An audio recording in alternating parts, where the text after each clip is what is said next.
সাত সকালে 208 নং জাতীয় সড়কে দুর্গাচৌ মোহনী নাকা পয়েন্ট সংলগ্ন 12 চাকার লরির ধাক্কায় গুরুতর আহত হলেন এক জনজাতি রমণী। তার নাম নিবিতা দেববর্মা, বয়স আনুমানিক 56 বছর। তার মাথায় ও বুকে গুরুতর আঘাতের ফলে কর্তব্যরত চিকিৎসক কোলাই জেলা হাসপাতালে স্থানান্তরিত করে দেন। আহত নিবিতা দেববর্মার আত্মীয় জানান, সকালে নিবিতা দেববর্মা দুর্গাচৌ মোহনী বাড়ি থেকে পায়ে হেঁটে নিজের রাবার বাগানে কাজের জন্য যাচ্ছিল।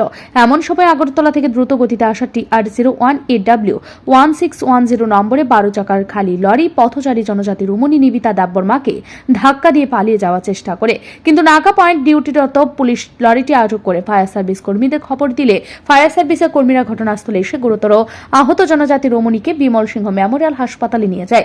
এলাকার উত্তেজিত জনতা লরিটি ভাঙচুর করে তাণ্ডব চালায় এবং লরির ভেতর থেকে কাপড় জামা কাগজপত্র বের করে আগুন ধরিয়ে দেয়।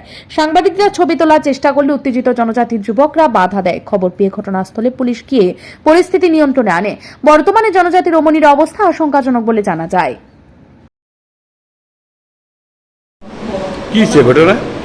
তাইনে বাগানে যাইতে আসলে কামলা আছে, বাগান পরিষ্কার। নাম কি? নিবিতা দেববর্মা। আচ্ছা। আর ওই দোকানের সামনে তার হাজবেন্ড হইলো মানে দোকানে জল নিত ঢুকছে, তাইনে মানে হাতটা আছে, গাড়ি সাইডে আছে, তারা অটো আছে। কোনখানে হয়েছে? ওই নাগা পয়েন্টের আগে একটা দোকান আছে, জ্যোতি দেবনাথ। দুর্গাচৌ মোহনী? আচ্ছা, হ্যাঁ। এরপরে 12 চাকা গাড়ি আইছে। তাইনে তো একদম, কিন্তু রাস্তাও একদম পিচ রাস্তাও না, একদম তার সাইডে মাটি দিয়া হাতে আছে।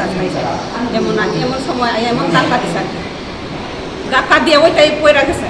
আর গাড়িটা একদম স্পিডে যাইতেছে। এরপরে নাগা পয়েন্টে তো পুলিশ আছে, পুলিশ তারা আটকাইছে গাড়িটা। এদিকে দুর্ঘটনার খবর পেয়ে সেখানে ছুটে আসে পুলিশ। ঘটনা তদন্ত করেছে পুলিশ আধিকারিকরা। ব্যুরো রিপোর্ট, ঋদ্ধি নেটওয়ার্ক।